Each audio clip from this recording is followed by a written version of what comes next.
पीवीजी study point CTET पर आपका स्वागत है।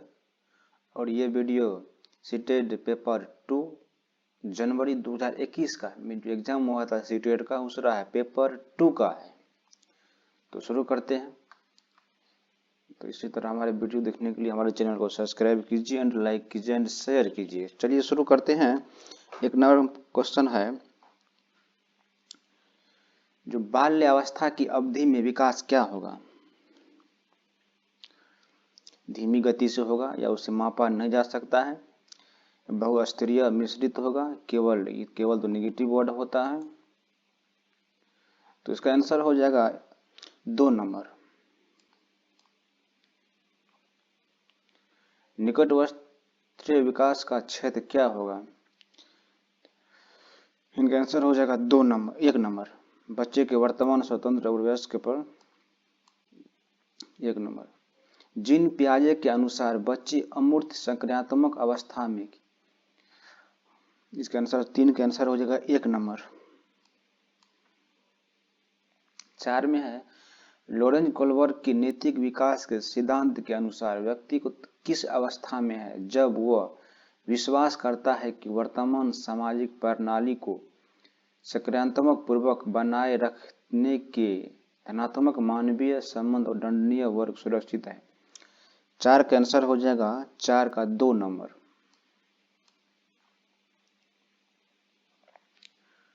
5 में है, हार्वर्ड गार्डनर के बहुबुद्धि सिद्धांत के अनुसार निम्नलिखित में से कौन सा जोड़ा बुद्धि के प्रकार और अंतःस्थिति अनुपालन संभावना के अनुसार सही है? तो 5 का आंसर हो जाएगा 4 नंबर। शारीरिक गति संवेदना खिलाड़ी, क्योंकि भाषा एक अंतर्राष्ट्रीय नहीं होगा, नहीं।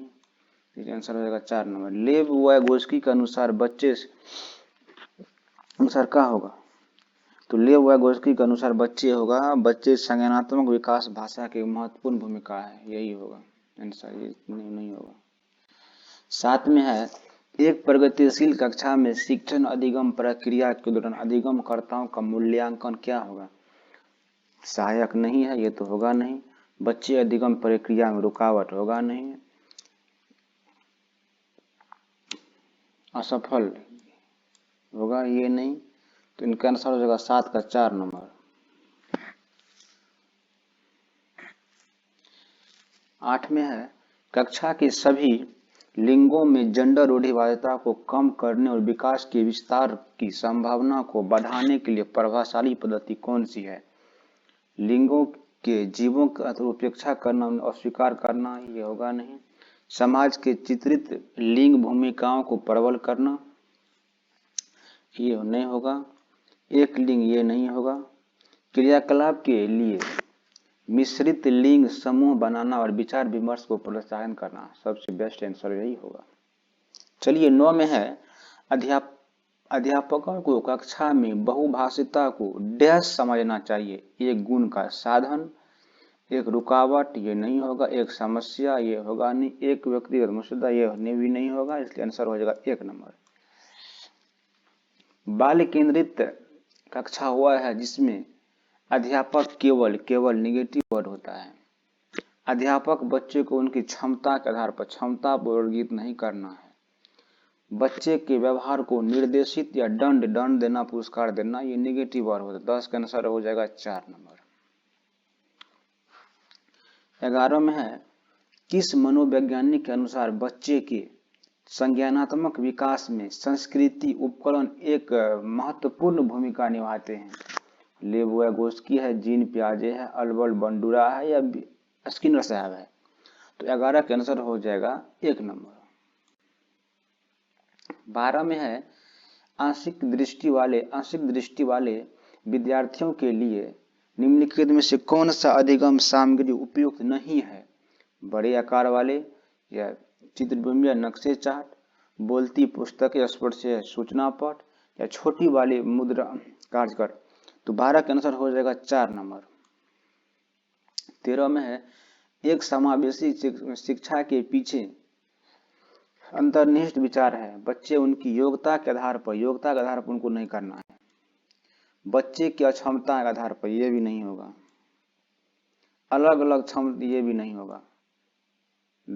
दार्शनिकता की सभी बच्चे को नियमित विद्यालय के समान शिक्षा पाने के अधिकार, यह सबसे बेस्ट आंसर है। प्रतिभाशाली और एवं सृजनात्मक बच्चे की आवश्यकता किस प्रकार संबोधित किया जा सकता है?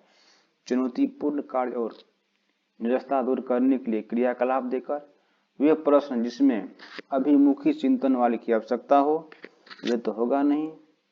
प्रश्न हल करने की विशेष निर्देश, ये नहीं होगा। रट्टा मार कर होगा नहीं। सबसे बेस्ट 1 नंबर। 15 नंबर में है कि पटल वर्ग की पहचान किस प्रकार की जाती है? उन्हें सामाजिक एवं संस्कृति संदर्भ को जानकर, ये नहीं होगा। उनके पूर्ण शारीरिक, ये भी नहीं होगा। उसके पढ़ने और लिखने के कौशल को विश्लेषण करके, ये हो सकता है। उनकी जटिल एवं, ये नहीं होगा। तो 15 का आंसर हो जाएगा 3 नंबर।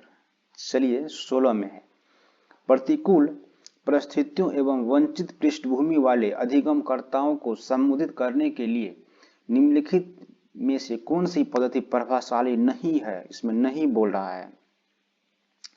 अधिगमकर्ताओं की बातचीत, उनकी आवश्यकता को, उनके सम्मुख आई चुनौती को समझना, ये तो समझेंगे ही भाई, ये तो पॉजिटिव वर्ड हुआ। अधिगमकर्ताओं विद्यालय के बाद ट्यूशन, ये निगेटिव वर्ड, और निगेटिव का भाई निगेटिव, आंसर हो जाएगा ये भी होगा और ये भी होगा। ये पॉजिटिव और निगेटिव का भाई निगेटिव। चलिए 17 में है, बच्चों के अधिगम में शारीरिक स्वास्थ्य और संवेग अवस्था क्या है? कोई प्रभाव नहीं होता है, एक महत्वपूर्ण भूमिका है, कोई संबंध नहीं है कि भूमिका नगण्य है। तो 17 का आंसर हो जाएगा एक महत्वपूर्ण भूमिका है। चलिए 18 में, कक्षा में अर्थपूर्ण अधिगम को प्रोत्साहित करने के लिए एक अध्यापक को क्या करना चाहिए? विद्यार्थियों की सहायता करनी चाहिए कि वे अपने मनोभावों एवं परिप्रेरणाओं को सुसाध्य कर पाए। तो 18 का आंसर तो लगता है यही होगा। विद्यार्थियों को उनके प्रदर्शन के आधार पर वर्ग नहीं है, तो नामांकित नहीं करना है, ये भी नहीं होगा। नहीं होगा। विद्यार्थियों के समाज एवं परिचालना को प्रोत्साहित करने के उसने बहुप्रेक्ष करना, ये तो होगा ही। कक्षा के विविध उपदेशना करने और उनके शिक्षा के मानक विधि का प्रयोग करना, मानककरण विधि, ये निगेटिव वर्ड है, इसलिए आंसर हो जाएगा 1 नंबर। 19 में है, अधिगम एक डैश और डैश प्रक्रिया है। तो सरल एवं सक्रिय प्रक्रिया है, इनका आंसर होगा जय। 20 में है, अपनी कक्षा में अर्थपूर्ण अधिगम को सुसाध्य बनाने के लिए अध्यापिका को अपनी कक्षा में सामाजिक, सांस्कृतिक, धार्मिक, भाषा विविध को डैश चाहिए। तो इनका हो जाएगा को समझना चाहिए, तो टालना तो नहीं चाहिए, तो होगा नहीं। आंसर हो जाएगा 3 नंबर।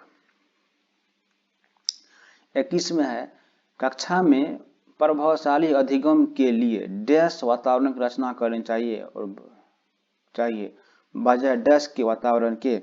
21 का आंसर हो जाएगा सहयोगी एवं प्रतिभा, ये आंसर हो जाएगा 1 नंबर। 22 में है, निम्नलिखित में से कौन सा उदाहरण विद्यार्थियों को अधिगम के लिए अभिप्रेरित करने के लिए प्रभावशाली पद्धति है? तो 22 का आंसर हो जाएगा 1 नंबर। पार उपलब्ध करना चाहिए विश्लेष, जब विद्यार्थियों को नया कौशल सीख सके।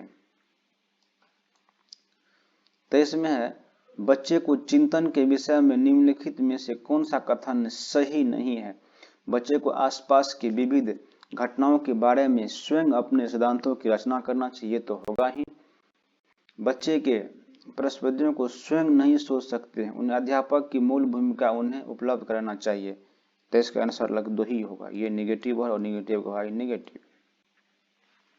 24 में है, बच्चे का विद्यालय में असफलता होना प्रस्ताविक है कि वंचित पृष्ठभूमि वाले अधिगम को सामर्थ्य नहीं है, ये तो होगा नहीं। 24 का निश्चित है कि वह विद्यालय में बच्चे की आवश्यकताओं को रुचियों एवं पूर्ति की करने में समर्थ नहीं है, ये होगा, यही होगा।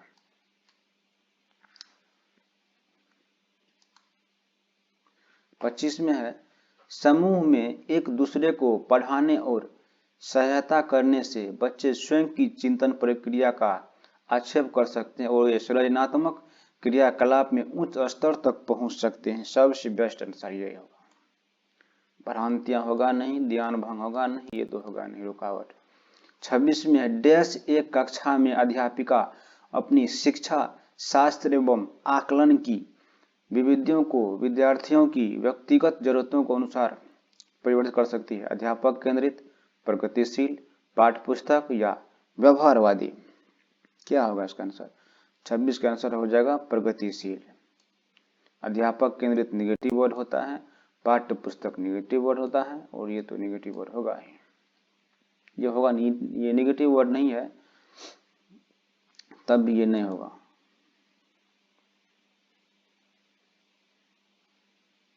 सत्ताईस में है, विकास के विषय में निम्नलिखित में से कौन सा कथन सत्य नहीं है? बच्चे की अपनी बहुत सांस्कृतिक विविधता है, संसार में सभी बच्चे एक ही क्रम में सूचित कर सकता है, विकास रुचिपूर्ण एवं घटनाओं के प्रचलित है, विकास सरल एवं एक दिशा प्रक्रिया है। तो 27 का आंसर हो जाएगा 1 नंबर, बच्चे के विकास की बहुत सांस्कृतिक एवं विविधताएं हैं। सबसे बेस्ट आंसर यही होगा। 28 में है, निम्नलिखित में से कौन बाल्य अवस्था की अवधि का प्रमाण चिन्हित है? प्रयोगात्मक खेल, तर्कसंगत का हो? इसका 28 का आंसर हो जाएगा 2 ही नंबर, तर्कसंगत विचारों जो कि प्राकृतिक रूप में मूर्त है। ठीक है। बच्चे के सामाजिकरण में विद्यालय का क्या होगा? कोई भूमिका नहीं, ये तो होगा नहीं। कम भूमिका, यानी प्राथमिक और द्वितीय कारक है, तो विद्यालय तो द्वितीय कारक है, तो 29 का आंसर हो जाएगा डी नंबर, 4 नंबर। चलिए सीडीपी का लास्ट क्वेश्चन है कि निम्नलिखित में से किस मनोवैज्ञानिक ने प्रस्तावित किया कि बच्चे का चिंतन गुणात्मक रूप से वयस्कों की अपेक्षा अलग है? कौन बोला था? जीन पियाजे, लेव वैगोस्की, हार्वर्ड गार्डनर या लॉरेंस गोल्डबर्ग? तो 30 का आंसर हो जाएगा 1 नंबर, जीन पियाजे बोला था। 21 में है, 21 का नॉमिकल क्वेश्चन है, बना लीजिएगा। 31 का आंसर हो जाएगा 3 नंबर।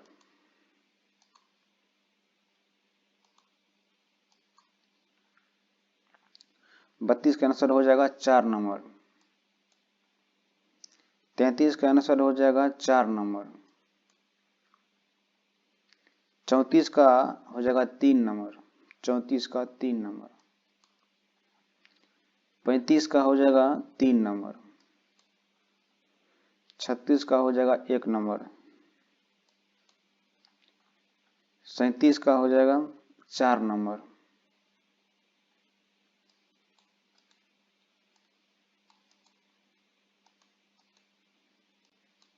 नॉमिकल क्वेश्चन है, बना लीजिएगा। 38 का आंसर हो जाएगा 2 नंबर। 39 का आंसर हो जाएगा 2 नंबर।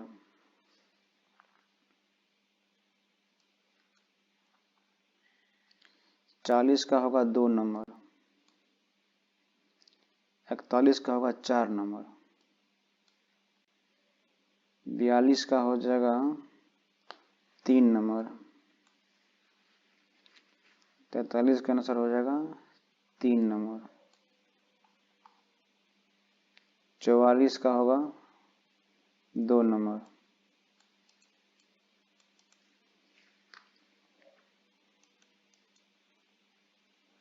44 का 2 ही होगा ना? हाँ 2 होगा। 45 का आंसर हो जाएगा 2 नंबर। 46 का आंसर हो जाएगा 1 नंबर। 47 का हो जाएगा ये भी, इसका भी 2 होगा।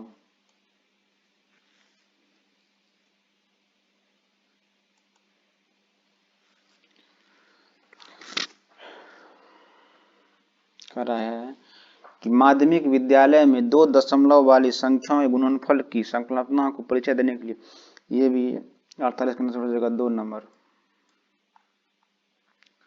49 का आंसर हो जाएगा 3 नंबर। 50 का आंसर हो जाएगा 4 नंबर।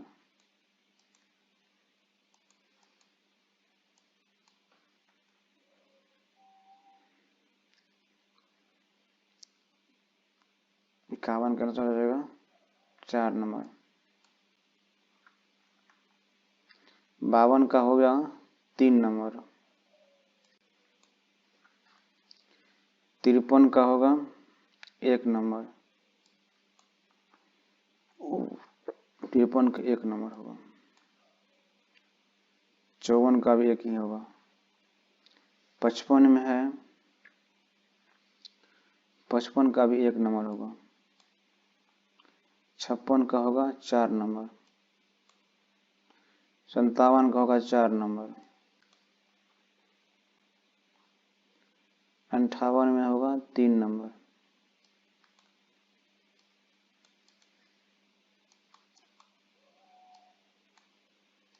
3 नंबर। 59 में होगा 3 नंबर। 60 का होगा, 59 का होगा 2 नंबर, सॉरी 2 नंबर। 60 का हो जाएगा 3 नंबर। 61 में है, निम्नलिखित में से मिलान के रूप में का निरूपित करता है। मिलान करना 61 का आंसर हो जाएगा 2 नंबर। 1 का 2 होगा।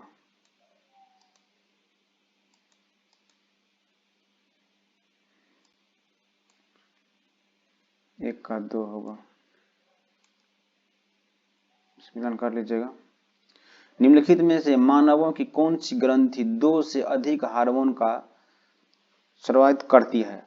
तो इसका 62 का आंसर हो जाएगा 2 नंबर, पीयूष ग्रंथि। 63 में है, नीचे दिए कौन सा कथन सही है? सभी धातुएं ठोस होती है, सभी धातुएं ठोस होती है, सभी अधातुएं गैस होती है, अन्य कोई गैस नहीं होती, सभी धातुएं तन्यय होती है। तो 63 का आंसर हो जाएगा 4 नंबर। 64 में है, एक कि वह कोई मानव रोग फाइबर है जिसे प्राकृतिक स्रोत प्राप्त किया जा सकता है। वह कब क्या हो सकता है? तो इसको रेयान हो सकता है, ये नहीं होगा ये सब। नीचे देखिए, इनका आंसर हो जाएगा 65 का 3 नंबर, सी नंबर।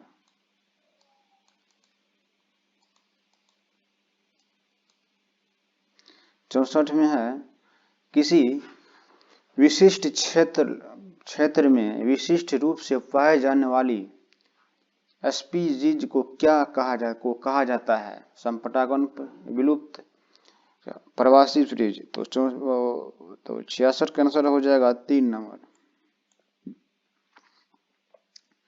67 में है, धातु एक्स धातु वाई को उसके अलग विलयन को विस्थापित कर देती है, परंतु धातु जेड को उसके लवण विलयन से विस्थापित करने की योग्य नहीं है। इसमें इसके ज्यादा अभिक्रियाशील धातु कौन सी है? तो 67 का आंसर हो जाएगा 3 नंबर, जेड। किसी बिंब के प्रकाश किरणों की किसी भी पृष्ठ पर गिरती है तथा पूर्णतः विस्तृत ढंग से प्रभावित हो जाती है। आप इस बिंब के प्रतिबिंब की प्रकृति के बारे में क्या कह सकते हैं? तो आंसर का आंसर हो जाएगा 4 नंबर, कोई प्रतिबिंब नहीं बनेगा। अपने कमरे में फर्श पर रखे हुए किसी विशाल बॉक्स को सरकाने के लिए रेशमा को निम्नलिखित बलों में से कौन सा बल अधिक लगाना चाहिए? तो 69 का आंसर हो जाएगा 1 नंबर, अस्थिज घर्षण बल। 70 में है, निम्नलिखित में कौन सा कथन की पहचान, निम्नलिखित सही कथन का पहचान कीजिए। तो 70 का आंसर हो जाएगा 3 नंबर, ध्वनि निर्वात गमन नहीं कर सकती है, ये होगा। 71 में है, नीचे दिया गया कौन सा समूह द्रव्यों को समाविष्ट करता है जो विद्युत के हीन चालक है? तो 71 का आंसर हो जाएगा 3 नंबर, शैम्पू, वनस्पति एवं आसुत जल। 64 में नीचे दिया गया से समुच्चय रासायनिक परिवर्तनों को समाविष्ट करता है।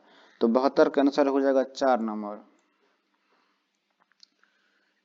नीना किराने पर कि किराने कुछ वस्तुएं ले रही है, ये तो रीजनिंग वाला सवाल है, ये न्यूमेरिकल सवाल है, इसको बना लीजिएगा। 73 का आंसर हो जाएगा 1 नंबर। 64 में है लवण और जल के मिश्रण को पृथक करने की प्रक्रिया में निम्नलिखित में से कौन से सहायक नहीं होगा। ये आप ही लोग बताइए क्या होगा उसका आंसर, कमेंट में बता दीजिएगा। 75 में है नीचे दिए गए प्रकाश के कौन सा गुणधर्मों का उपयोग छाया बनने की परिघटना की व्याख्या करने के लिए किया जा सकता है।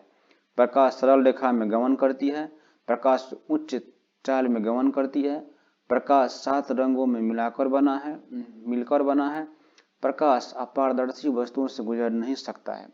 तो 75 का आंसर हो जाएगा 4 नंबर। डी एवं ए इसका सही होगा, डी एवं ए इनका सही आंसर होगा। 76 में है कि निम्नलिखित सही कथनों की पहचान कीजिए। इनमें सही कथन कौन है बोलिए। 76 का आंसर हो जाएगा 4 नंबर। चिकनी मृदा के महीन कणों का अनुपात दोमट्टा मृदा की अपेक्षा उच्चतर होता है। इनका आंसर यही हो जाएगा, ये सब नहीं होगा। ये 77 का आंसर हो जाएगा 2 नंबर। 78 में है निम्नलिखित कथन में से कौन सा विज्ञान की प्रकृति का सबसे अच्छा वर्णन है। विज्ञान विश्वासों की एक प्रणाली है, विज्ञान प्रकृतियों में सामाजिक है, या वैज्ञानिक अपने कार्य को पूर्ण रूप से निक्षेपण होते हैं, या कि वैज्ञानिक विधि अनुसंधान के संचालन के लिए एकमात्र मार्ग का है।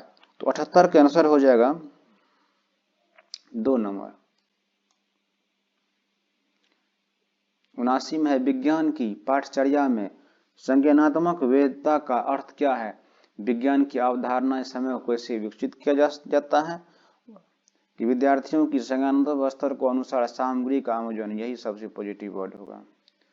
चलिए 80 में एनसीएफ 2005 के अनुसार उच्च प्राथमिक स्तर पर विज्ञान की पाठचर्या में निम्नलिखित में कौन सा अनुसंधान किया जाता है। तो 80 का आंसर हो जाएगा 2 नंबर। अवधारणाओं तक गतिविधियों प्रयोग द्वारा पहुंचा जाना चाहिए, ये होगा। और अवधारणाओं को रोजमर्रा अनुभव की, ये भी होगा, ए एवं बी दोनों होगा। चलिए 81 में है निम्नलिखित कथनों की पहचान और जो विज्ञान के बारे में सत्य है।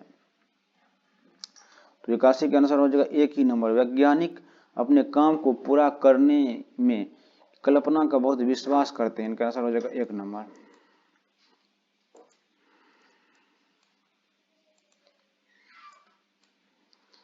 बेरासी में है यीशु एक सप्ताह के लिए मौसम की रिपोर्ट एकत्रित करने का एक व्यक्तिगत कार्य दिया गया।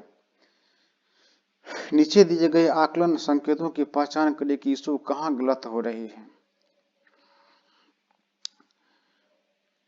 तो वह हर दिन वेबसाइट के आंकड़ों में हानिवाद करती है, ये तो होगा ही। वह परिणाम पहुंचवाने वाली को सप्ताह की बारिश हो सकती है हो या नहीं, ये होगा ही।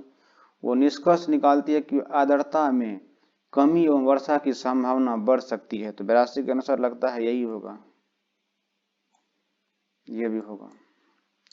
निम्नलिखित में क्या शिक्षार्थियों में संकल्पनाओं कमी को समझने के लिए एक उपयोग रणनीति है। तो 83 का आंसर हो जाएगा 3 नंबर। अवधारणा मानचित्र उपयोग करना, 3 नंबर इसका आंसर होगा। चलिए 84 में है, 84 का आंसर हो जाएगा 2 नंबर। ध्यान करें कि विज्ञान की कक्षा में हमेशा लड़कियां हमेशा गारवी रहे।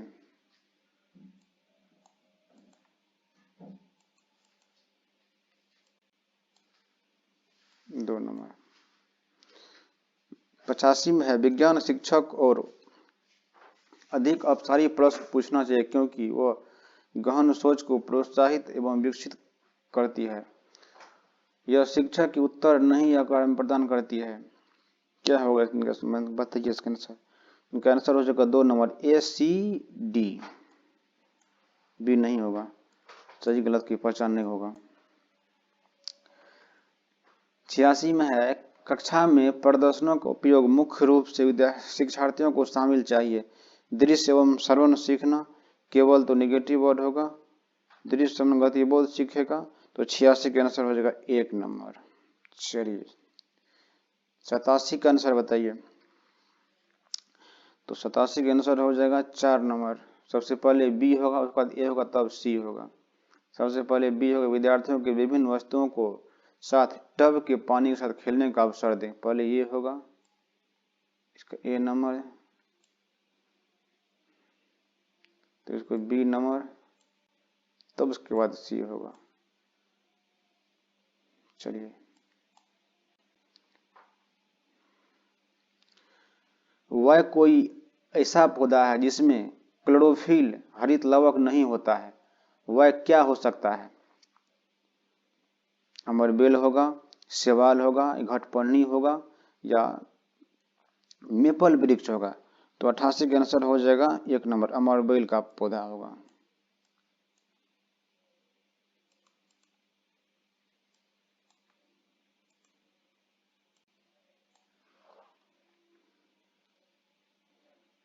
नीचे दिए सही कथन कर विचार कीजिए। सेकंड एंड लास्ट क्वेश्चन है। तो 89 का आंसर हो जाएगा कि बृहदान्त्र की अपेक्षा चौड़ी तथा छोटी होती है। लगता है ये आंसर ठीक हो जाएगा, ये सब नहीं होगा। आज का लास्ट क्वेश्चन है कि रेशम कीट के जीवन चक्र और रेशम फाइबर के उत्पादन के संबंध में कौन सा कथन सही नहीं है? तो होगा रेशम कीट लार्वा को कैटरपिलर कहते हैं, ये तो पॉजिटिव वर्ड हो गया। पुपिया कोशित विकसित होकर कैटरपिलर बन जाता है, नहीं ये निगेटिव वर्ड है, ये निगेटिव का भाई निगेटिव। रेशम फाइबर कैटरपिलर द्वारा स्रावित होता है, ये तो होगा ही, ये तो पॉजिटिव वर्ड है। रेशम कीट केकुन के रेशम धागा से प्राप्त किया जाता है, ये भी पॉजिटिव वर्ड है। ये निगेटिव यही है, तो निगेटिव का भाई निगेटिव। चलिए इसी तरह हमारे चैनल को सब्सक्राइब कीजिए और वीडियो देखने के हमारे चैनल को सब्सक्राइब कीजिए, लाइक कीजिए एंड शेयर कीजिए। सभी PYQ इसी चैनल पर मिलेगा आपको। ठीक है, थैंक यू। आज के लिए इतना ही, बस मिलते हैं कल अगले वीडियो में।